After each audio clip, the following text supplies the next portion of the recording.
நபிமார்கள்ல கஷ்டப்படாதவர்கள் யாருமே இருக்கல, பெரும் பெரும் சோதனைக்கு ஆளானார்கள்.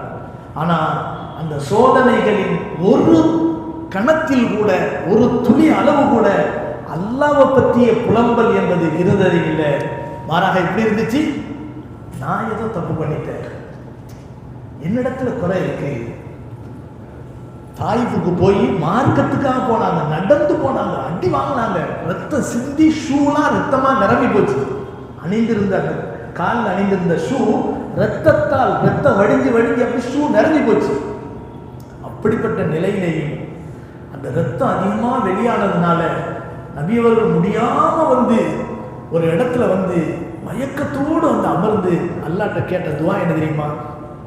அல்லாஹும்ம இன்னி அஷ்கு துஅஃப குவத்தி வ கில்லத ஹீலத்தி அத்ரிக்னி. சுப்ஹானல்லாஹ். அந்த துஆவினுடைய அர்த்தத்தை கேட்டால் நமக்கு அழுக வரும். நம்மெல்லாம் பாவத்திலேயே மிதந்துகிட்டு இருக்கிறோம். ஆனா நம்ம அது அந்த மாதிரி சொல்றதில்லை. நபியவர்கள் பாவத்தை நினைக்காத பரிசுத்தமான மகசூமான நபி. அந்த நபி என்ன சொல்றாங்க தெரியுமா? அல்லாஹும்ம இன்னி அஷ்கு துஅஃப குவத்தி, இறைவா என் பலவீனத்தை உன்னிடத்திலே நான் முறையிடுகிறேன்.